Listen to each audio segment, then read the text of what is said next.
पिछले वीडियो में हमने कवि माखनलाल चतुर्वेदी के जीवन परिचय और साहित्यिक परिचय के बारे में जाना।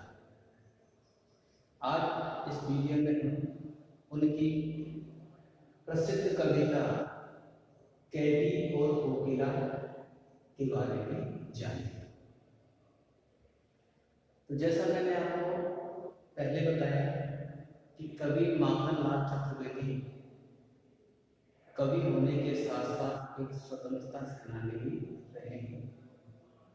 गांधी जी के राष्ट्रीय आंदोलनों से प्रेरित होकर उन्होंने आज़ादी के आंदोलन में भाग लिया और कई बार जेलों में गए और यातनाएं भी सही, और वही रहकर उन्होंने काव्य साधना भी की। कवि ने प्रस्तुत कविता में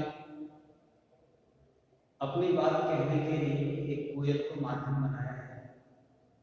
कवि कोयल के माध्यम से ब्रिटिश सरकार द्वारा भारतीयों पर उस समय होने वाले अत्याचारों के बारे में बताना चाहता है और ये बताना चाहता है कि इतने अत्याचार सहने के बाद भी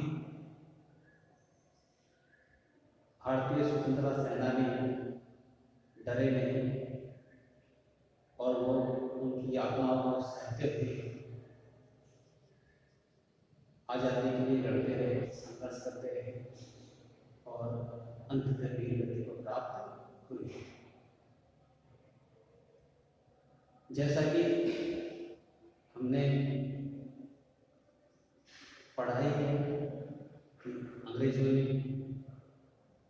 हमारे देश को अनेक प्रकार से लूटा, खसोटा, भारतीयों पर अत्याचार किए, लेकिन हमने भी हार नहीं मानी, उनका डटकर मुकाबला किया और अंततः आज़ादी हासिल की। तो यह कविता उन आज़ादी के लिए अपने प्राणों का बलिदान करने वाले वीरों की याद दिलाती है और हमें गर्व करना सिखाती है कि हमारे देश में ऐसे महान लोग हैं जिन्होंने देश को सर्वोपरि रखा। तो आइए शुरू करते हैं कवि माखनलाल चतुर्वेदी की कविता कैदी और कोकिला। तो प्रसंग क्या है, पहले मैं आपको प्रसंग समझा देता हूँ। कवि माखनलाल चतुर्वेदी जेल में बंद है और अर्धरात्रि के समय एक कोयल कूकती है। कोयल दिन में कूकती है, सबको अच्छा लगता है, लेकिन रात में कूकना कवि के लिए आश्चर्य की बात है। तो कवि अनुमान लगाता है कि अर्धरात्रि के समय कोयल क्यों कूक रही है, वो कौन सा दर्द है, कौन सी पीड़ा है जिसके कारण वो रात को कूक रही है। क्या अंग्रेजों के अत्याचार अन्याय से दुखी है? क्या भारतीयों को होने वाले अत्याचार अन्याय को देखकर वो दुखी हुई है? तो इस तरह से कवि जो है कोयल से प्रश्न कर रहा है। प्रस्तुत कविता में कवि ने तत्सम तद्भव युक्त खड़ी बोली का प्रयोग किया है। आधुनिक कवियों में सभी ने अपनी कविताओं में तत्सम और तद्भव युक्त खड़ी बोली का भी प्रयोग किया है। क्योंकि कवि ने कोयल से प्रश्न किया है, इसलिए यहाँ प्रश्नात्मक शैली है और कविता में तुक है, ध्वनि समानता है, जैसे जाती हो, लाती हो, घेरे में खाना चाहना, ये तुकान कविता है और इसलिए संपूर्ण कविता में अनुप्रास अलंकार है, कहीं कहीं रूपक अलंकार का प्रयोग भी यहाँ देखने को मिलता है। तो आइए शुरू करते हैं। क्या कहता है कवि कोयल से? क्या गाती है? क्यों रह जाती है, क्यों रह जाती हो, कोकिल बोलो तो क्या लाती हो। संदेशा किसका है, कोकिल बोलो तो। कवि प्रश्न कर रहा है कोयल से कि कोयल तुम क्या गा रही हो इस अर्धरात्रि में, तुम रह रहकर, जैसे जब कोई रोता है तो सिसकियां सी भरता है, तो वैसे ही कोयल की आवाज में एक दर्द है। कवि प्रश्न कर रहा है तुम क्या गा रही हो, किसका संदेशा लेकर आई। हे कोयल, तुम्हारे पास कौन सा संदेशा है जो तुम मुझे सुनाना चाहती हो। आगे कवि कहता है ऊंची काली दीवारों के घेरे, ऊंची काली दीवारों के घेरे में, डाकू चोरों बटमारों के डेरे में, जीने को देते नहीं पेट भर खाना, मरने भी देते नहीं तड़प रह जाना। जीवन पर अब दिन रात कड़ा पहरा है, शासन है या तम का प्रभाव गहरा है। हिमकर निराश कर चला रात भी काली, इस समय काली मां आई जगी क्यों आई। कवि कोयल से कहता है कि ये जो जेल की दीवारें हैं, ऊंची ऊंची काले घने दीवारें हैं, इन दीवारों के बीच मुझे रहना पड़ता है, इन सलाखों में मुझे बंद रहना पड़ता है। यानी कभी आजादी के लिए जितने भी भारतीय जेलों में गए उनको ऊंची ऊंची जेल की दीवारों में सलाखों के मध्य बंद रहना पड़ता है। डाकू चोरों बटमार, बटमार मतलब होता है जो रात के अंधेरे में राहगीरों को लूटते हैं। डाकू चोरों बटमारों के डेरे, मुझे इस जेल में डाकुओं के साथ रहना पड़ता है, चोरों के साथ रहना पड़ता है, लुटेरों के साथ में रहना पड़ता है। जीने को देते नहीं पेट भर खाना।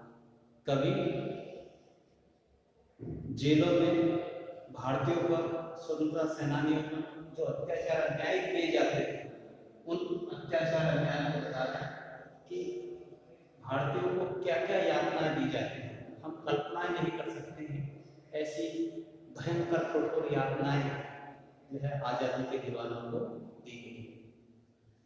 तो कवि कहता है जीने को देते नहीं पेट भर खाना,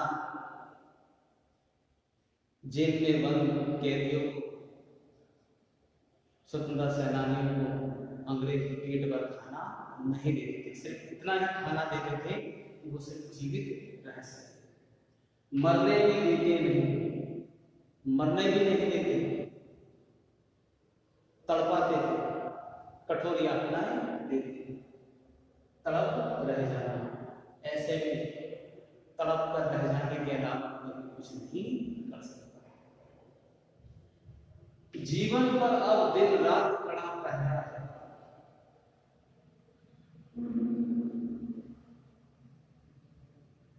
पुलिस, अंग्रेज सिपाही चारों ओर से जेल को घेर कर रहते थे, कठोर पहरा कैदियों पर रहता है। शासन है या तम का प्रभाव गहरा है। इस अत्याचार अन्याय से भरे शासन को देखकर कवि कहता है शासन है, ये शासन है, ये ब्रिटिश शासन है, ऐसा शासन है, ये तो तम का प्रभाव, तम यानी अंधकार, अन्याय और अत्याचार का प्रभाव है। ये शासन नहीं, ये तो कुशासन है। हिमकर निराश कर चला रात भी काली। ऐसा लगता है कि भारतीयों के नसीब में यह अत्याचार और अन्याय सहना ही लिखा है, तो कहीं भी उम्मीद की कोई किरण नजर नहीं आ रही है। हिमकर चंद्रमा भी निराश कर सकता है। जब अमावस की रात होती है, चंद्रमा दिखाई नहीं देता है, चारों ओर घनघोर अंधेरा हो जाता है, तभी कहता है कि देश में कहीं भी उजाले की किरण दिखाई नहीं देती है। सारे भारतीय निराश हो चुके हैं, उन्होंने सोच लिया है कि गुलामी ही हमारा नसीब है। इस समय काली मां मई जैन हे कोयल, आली कोयल के लिए है, आली को होता है सखी, कोयल को सखी कहा है। सखी क्यों कहा है कि कवि का दर्द और कोयल का दर्द एक जैसा है, इसलिए कवि ने कोयल को सखी कहा है। तो इस काली घने अंधेरी रात में तुम क्यों जगी और किसे जगा रहे? चारों ओर यहाँ पर घनघोर अंधेरा छाया हुआ है,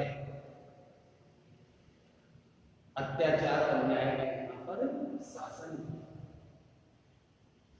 आगे कभी प्रश्न करता है, क्यों भूख पड़ी?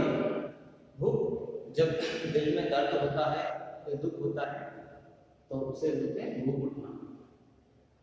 क्यों भूख पड़ी वेदना बोझ मानी से? वेदना पीड़ा, मन पर जब कोई बोझ होता है तो व्यक्ति जो है अपने दुख को, अपनी पीड़ा को किसी से कहता है। तो कभी कह रहा है कि तुम्हारे मन पर, हे कोयल, तुम्हारे मन पर कौन सा भी बोझ है, कौन सी पीड़ा है जो तुम इस आधी रात में चीख रही हो, कूक रही हो? कोकिल बोलो, हे कोयल तुम बोलो, तुम्हें क्या पीड़ा है, क्या दुख है, क्या लुटा, तुम्हारा क्या लुट है? पूरी दुनिया जानती है कि अंग्रेज सबसे बड़े लुटे, पूरी दुनिया को उन्होंने लूटा। भारतीयों को तो वो लूट ही रहे थे। तो कवि कोयल से पूछता है कि क्या लूटा है कोयल, तुम्हारा क्या लुट गया है? क्या अंग्रेजों ने तुमको भी लूट लिया है, तुम्हारा भी कुछ छीन लिया है? मृदुल, मृदुल यानी मधुर, वैभव, धन संपदा की रखवाली। हे कोयल, तुम तो मधुर संपदा की रखवाली करने वाली हो। कोयल की आवाज मधुर है, इसलिए उसको मृदुल की रखवाली करने वाली कहा है। तो फिर तुम इसी दर्द भरी आवाज में क्यों चीख रही हो, क्यों कूक रही हो? तुम्हारे पास तो मधुर कंठ है, मधुर गान है। कोकिल बोलो, हे कोयल तुम कुछ तो बोलो, क्यों कूक रही हो? क्या हुई बावली? बावली पागल, क्या तुम पागल हो गई? पागल इसलिए कहा है कि कोयल दिन में कूकती है, रात में नहीं। और रात में यदि कूकती है तो स्वाभाविक है कि कोयल रात में नहीं कूकती है, इसलिए कवि ने कोयल को पागल कहा है। अर्धरात्रि को चीख, कोयल का रात में कूकना मधुर गाना नहीं है, वो चीखना है। तो क्या तुम पागल हो गई हो जो अर्धरात्रि को चीख रही हो? कोकिल बोलो, हे कोयल तुम कुछ तो बोलो। किस दावानल, दावानल का मतलब होता है जंगल की आग, जंगल में जो आग लगती है उसको दावानल कहते हैं। किस दावानल की ज्वालाएं, ज्वालाएं लपटे उठती है आग की, उसे ज्वालाएं कहते हैं। दिखी कोकिल बोलो, क्या तुमने जंगल में कोई भयानक आग देखी? इसीलिए जो है तुम अर्धरात्रि को चीख रही। कवि का यहाँ जो संकेत है, अंग्रेजों का जो शासन है वो जंगल राज ही था। वे किसी को भी नहीं बख्श रहे थे, जो उनकी बात नहीं मानता था वे उनके ऊपर अत्याचार अन्याय करते थे। क्या देख न सकती जंजीरों का कहना? कभी फिर अनुमान लगाता है ऐसा तो नहीं है कि जो तुमने मुझे जंजीरों में देख रखा है। अंग्रेज भारतीयों को जंजीरों में जकड़े रखते थे, सिर से लेकर पैर तक। आप कई फिल्मों में देख चुके होंगे। तो क्या देख न सकती जंजीरों का कहना, ये जो मैंने गहना पहन रखा है, क्या इसे देखकर तुम दुखी हो रही हो? हथकड़ियां, मैंने हथकड़ियां क्यों पहनी? ये ब्रिटिश राज का गहना, ब्रिटिश राज, अंग्रेजी शासन। तो कभी कोई से कह रहा है कि कहीं तुम इन जंजीरों को देखकर दुखी नहीं हो कि मैंने हथकड़ियां क्यों पहन रखी है? तो ये हथकड़ियां नहीं है, ये तो ब्रिटिश राज का गहना है। मैंने जो ये हथकड़ियां पहनी है किसी अपराध के लिए नहीं पहनी है, देश के लिए पहनी है। तो ये तो मेरे लिए गर्व की बात है। मुझे गर्व है कि मैं देश के लिए लड़ रहा हूं, देश के लिए यातनाएं सह रहा हूं। कोलू का चल रहा था जीवन गीता। कोलू जानते हैं आप? नहीं जानते? पहले क्या होता था, सरसों तेल आदि का तेल निकालने के लिए बैल को एक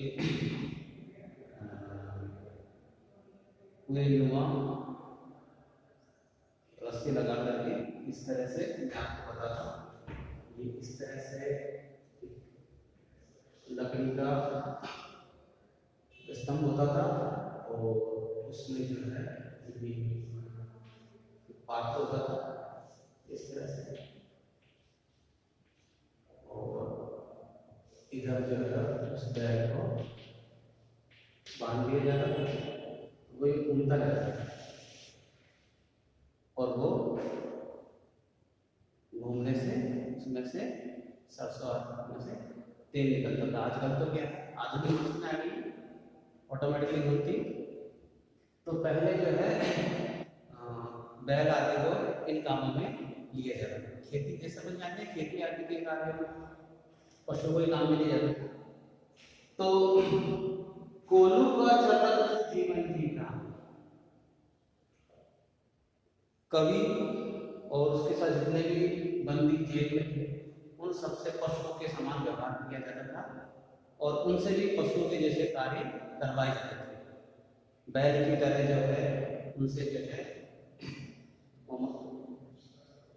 तेल आदि निकलवाया जाता था। गिट्टी पर अंगुलियों में लिखने का और पत्थर तोड़वाए जाते थे। तो कवि कह रहा है कि जो यातनाएं पशु के समान जो यातनाएं दी जाती थी वो मेरे जीवन की तान बन चुकी है और संगीत बन चुका है। मुझे अब दुख नहीं होता है, मुझे अब पीड़ा नहीं होती है। गिट्टी पत्थर तोड़ने से मुझे दुख नहीं होता है, तो मेरे जीवन का क्या है, मधुर संगीत बन चुका है। यानी कवि को जेल में अनेक यातनाएं दी गई लेकिन कभी हारा नहीं, वह अपना काव्य कर्म करता रहा, लिखता रहा, जेल में रहकर उसने लेखन कार्य किया, वो घबराया नहीं। चाहे उसे पशु के समान कार्य करवाया, चाहे उसे पत्थर तोड़वाया, कभी कभी घबराया। आगे क्या कहना है कभी, मोट खींचता लगा पेट पर जुआ। जैसे मैंने बताया, जैसे बैल को बैलगाड़ी में बांधा जाता है और जो है उसे वजन ढोना आदि काम में लिया जाता है। पहले कुएं में से पानी निकालने के लिए भी जो है बैलों को काम में लिया जाता था और एक रस्सी जो है गले में एक पेट में बांधी जाती थी, तो उसी को जो है जुआ कहा जाता है। तो कवि जो है अपने पेट पर रस्सी बांध करके जो है कठोर कार्य कर रहा है, यातनाएं सह रहा है। खाली करता हूं ब्रिटिश अकड़ का हुआ। ब्रिटिश भारतीयों को ऐसी यातनाएं क्यों देते थे? क्योंकि वो हिम्मत हार जाए, टूट जाए, आजादी का सपना देखना छोड़ दे, उनकी बात मान ले। तो अंग्रेज भारतीयों को ऐसी कठोर यातनाएं देते थे, पशुओं के समान उनसे कार्य करवाते थे। तो कवि कहता है कि मैं इन सब यातनाओं से घबराया नहीं, ये तो मेरे जीवन का तान बन चुकी है, संगीत बन चुकी है, और मैं उन सबको झेलता हुआ, संघर्ष करता हुआ ब्रिटिश अकड़ का मतलब है ब्रिटिश सरकार को अपनी शक्ति पर घमंड था, अत्याचार अन्याय पर घमंड था कि वह अपने अत्याचार अन्याय से भारत को तोड़ देंगे। लेकिन कवि कहता है कि मैं उनके अत्याचार अन्याय सहकर अंग्रेजों के घमंड को खाली करता हूँ। जिस प्रकार से बैल होता है, उसे कुएं का पानी खाली कराने का काम में लिए जाते थे। जो ब्रिटिश सरकार का घमंड है, घमंड का कुआं जो भरा हुआ है, कवि अपने मनोबल से, अपनी हिम्मत से खाली कर रहा है। दिल में करुणा क्यों जगे रुलाने वाली, इसीलिए रात में गजब ढा रही आनी। हे सखी हे कोयल, मैं जान गया हूं कि तुम दिन में क्यों नहीं कूदी, क्योंकि अगर दिन में तुम कूदती, अपना दर्द बयां करती, तो शायद भारतीयों के मन में करुणा दया का भाव जाग जाता, उनका मनोबल टूट जाता। इसीलिए तुम रात में कूक रही हो, अपने दर्द को बयां कर रही हो। इस शांत समय में, शांत समय सभी भारतीय हताश और निराश चुपचाप बैठे हुए थे। रात में जो है सुनसान होता है, अंधेरा होता है, सब सोए हुए होते हैं। तो यहाँ भारतीयों की निराशा को लेकर कभी भी बात कही। इस शांत समय में अंधकार को घेर रही, रो रही क्यों? चारों ओर अंधकार है, घना सन्नाटा है, तो तुम्हारी ये जो आवाज है वह इस अंधकार का मतलब है यहाँ पे जो अंग्रेजों के अत्याचार अन्याय है, तुम्हारी ये आवाज, तुम्हारी दर्द भरी आवाज जो है भारतीयों को जगा रही है, इस अंधकार को दूर कर रही है। कोकिल बोलो। क्या इसीलिए भारतीयों को जगाने के उद्देश्य से, उनके मन में विद्रोह का बीज बोने के उद्देश्य से ही तो कहीं तुम अर्धरात्रि में नहीं, अर्धरात्रि में रुकी हो? कोकिल बोलो तो हे कोयल तुम बोलो। चुपचाप मधुर विद्रोह भी इस भांति हो रही क्यों? कोकिल बोलो। हे कोयल, तुम अर्धरात्रि के समय भारतीयों के मन में विद्रोह रूपी बीज बो रहे हो। तुम्हारी दर्द भरी आवाज को सुनकर भारतीयों के मन में विद्रोह की भावना जागेगी और वो आजादी के लिए तत्पर होंगे। तो हे कोयल, तुम बोलो, किस लिए कूक रही हो? तुम्हारे कूकने का उद्देश्य क्या है? ऐसी कौन सी बात है कि तुमने सुबह होने का इंतजार भी नहीं किया और तुम अर्धरात्रि को ही कूकने लगे? तो आशा करता हूं आपको यहाँ तक ही कविता समझ में आई होगी। कविता आगे भी बाकी है, जो हम कल अगले वीडियो में देखेंगे। तब तक के लिए आप इस कविता को पढ़िए, याद कीजिए और नियमित रूप से पढ़ाई करते रहिए।